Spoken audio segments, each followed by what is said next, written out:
সম্প্রতি মালদায় এসআইআর এর বিচারকদের ঘেরাওয়ের ঘটনাকে কেন্দ্র করে কার্যত তোলপাড় পড়ে গিয়েছে গোটা রাজ্যে। সেই খবর আমরাও পৌঁছে দিয়েছি আপনাদের কাছে।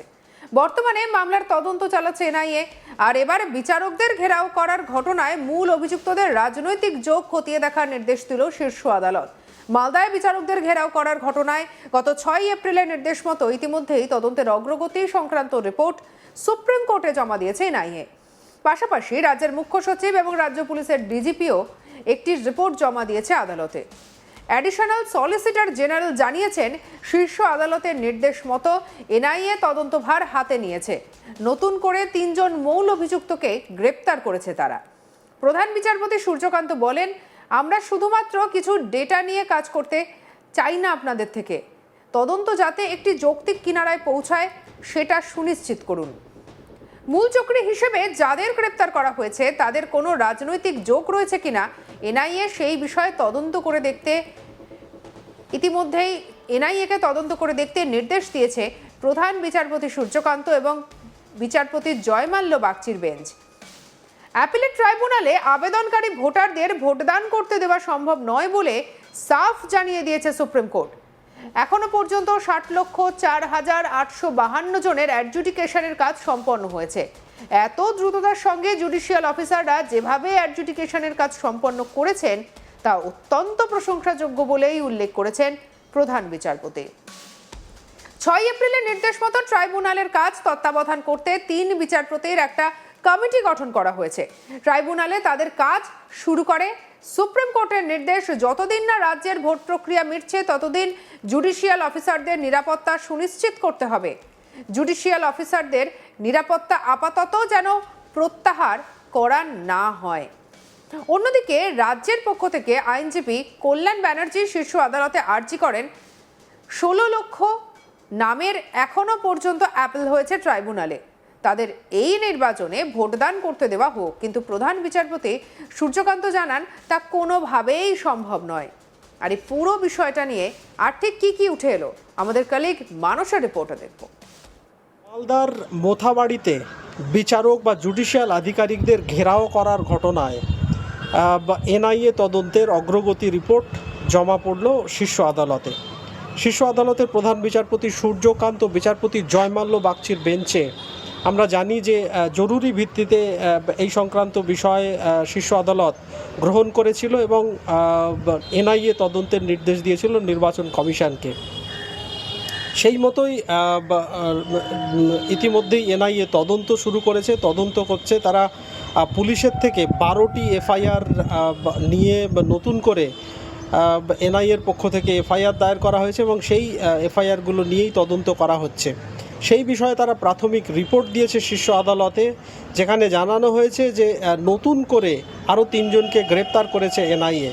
যদিও শীর্ষ আদালতের প্রধান বিচারপতি সূর্যকান্ত বিচারপতি জয়মাল্য বাগচির বেঞ্চ জানিয়েছে, আমরা শুধুমাত্র কিছু তথ্য পরিসংখ্যান চাই না, এই মামলায় যাতে লজিক্যাল কনক্লুশন অর্থাৎ যুক্তিসঙ্গত যাতে একটা অবস্থায় পৌঁছতে পারে তদন্ত, আমরা সেই দিকটাই দেখতে চাই এবং দ্রুত যাতে তদন্ত হয় সেই নির্দেশ দিয়েছে শীর্ষ আদালত।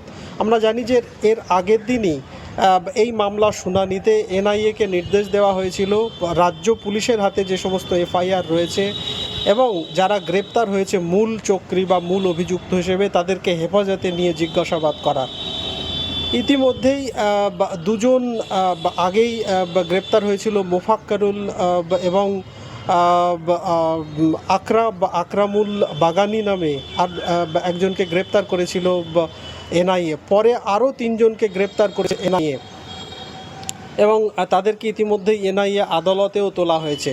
কিন্তু শীর্ষ আদালতের প্রধান বিচারপতির বেঞ্চ জানিয়েছে যে এই বিষয়ে যাতে তদন্ত লজিক্যাল কনক্লুশনে পৌঁছয় সেদিকে দেখা যেমন জরুরি, একই সঙ্গে এই চক্রী যারা এই ঘেরাওয়ের ঘটনায় অভিযুক্ত ছিল তাদের কোনো রাজনৈতিক যোগ আছে কিনা, তারা কোনো রাজনৈতিক দলের সাথে যুক্ত কিনা সেই দিয়ে দেখা নির্দেশ দিয়েছে শীর্ষ আদালত।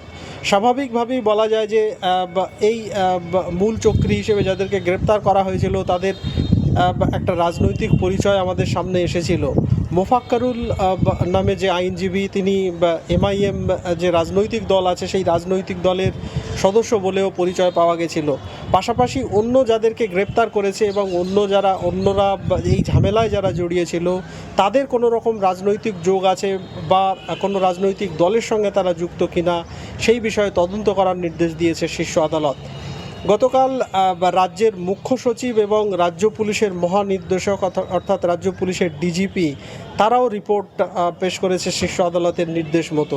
আমরা জানি যে এই কিছুদিন আগেই মোথাবাড়িতে, মালদার মোথাবাড়িতে 7 বিচারককে ঘেরাও করা হয়েছিল যারা এসআইআর অ্যাডজুডিকেশনের কাজে যুক্ত ছিলেন। তাদেরকে দীর্ঘ সময় ঘেরাও করে রাখা হয়েছিল এবং বলা যায় যে বিকেল 3টে থেকে রাত 11:30 12টা পর্যন্ত ঘেরাও অবস্থায় ছিলেন তারা। শেষ পর্যন্ত শীর্ষ আদালতের হস্তক্ষেপে এবং কলকাতা হাইকোর্টের প্রধান বিচারপতির হস্তক্ষেপে বিচারকদের শেষ পর্যন্ত মুক্ত করা হয়।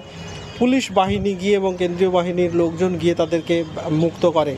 সেই বিষয়ে শীর্ষ আদালত চরম ক্ষোভ প্রকাশ করেছিল রাজ্যের মুখ্য সচিব এবং রাজ্য পুলিশের মহানির্দেশকের ভূমিকায় এবং তড়িঘড়ি নিরপেক্ষ তদন্তের নির্দেশ দেওয়া হয়েছিল।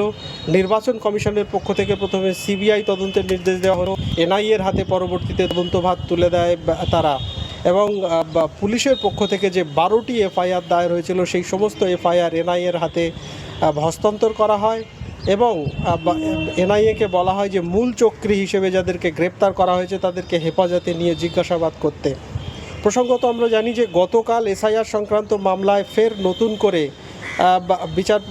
প্রধান বিচারপতির বেঞ্চ নির্দেশ দিয়েছে যে এসআইআরের কাজে নিযুক্ত বিচারকদের আদালত নির্দেশ না দেওয়া পর্যন্ত কেন্দ্রীয় বাহিনীর যে নিরাপত্তা রয়েছে সেই নিরাপত্তা প্রত্যাহার করা চলবে না, তাদেরকে কেন্দ্রীয় বাহিনীর নিরাপত্তা বজায় রাখতে হবে তাদের, এবং একমাত্র শীর্ষ আদালতের নির্দেশেই তাদের কেন্দ্রীয় বাহিনীর নিরাপত্তা প্রত্যাহার করা যাবে।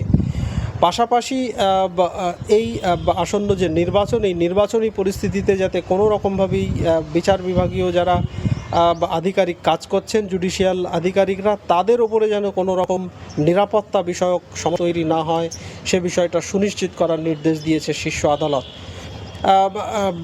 এসআইআর সংক্রান্ত মামলায় আমরা জানি যে গতকালকে একটা অত্যন্ত গুরুত্বপূর্ণ বিষয় উঠে এসেছে, যেখানে শীর্ষ আদালত জানিয়েছে যে অ্যাডজুডিকেশনের পরেও যে 27 লক্ষের বেশি নাম যাদের বাদ গেছে সেই তারা আসন্ন যে নির্বাচন সেই নির্বাচনে কার্যত ভোটে অংশগ্রহণ করতে পারবে না। ট্রাইব্যুনাল যদি তাদের নাম নিষ্পত্তি করেও দেয় বা ট্রাইব্যুনালে যদি তারা ভোটার হিসেবে চিহ্নিত হয় তাহলেও তারা এই নির্বাচনে ভোট দিতে পারবে না। তার কারণ ইতিমধ্যেই কমিশন ভোটার তালিকা ফ্রিজ করে দিয়েছে। সেই তালিকা ফ্রিজ করার সময়সীমা বাড়ানোর আর্জি জানিয়েছিল এক আইনজীবী, সেই আর্জিও খারিজ করা হয়েছে। পাশাপাশি রাজ্যের পক্ষ থেকে যে আর্জি জানানো হয়েছিল সেই আর্জিও খারিজ হয়ে গেছে। তবে বিচার বিভাগীয় আধিকারিকদের ঘেরাও করার ঘটনায় যেটা অত্যন্ত গুরুত্বপূর্ণ নির্দেশ তা হচ্ছে এদের কোনো রাজনৈতিক যোগ আছে কিনা, তারা কোনো রাজনৈতিক দলের সাথে যুক্ত কিনা সেই বিষয়টি খতিয়ে দেখার নির্দেশ দিয়েছে শীর্ষ আদালত। সঙ্গে রাখুন আজ তাক বাংলার ইউটিউব চ্যানেলকে। আপনার মতামত আপনি জানাতে পারেন কমেন্ট সেকশনে, সাবস্ক্রাইব করতে ভুলবেন না।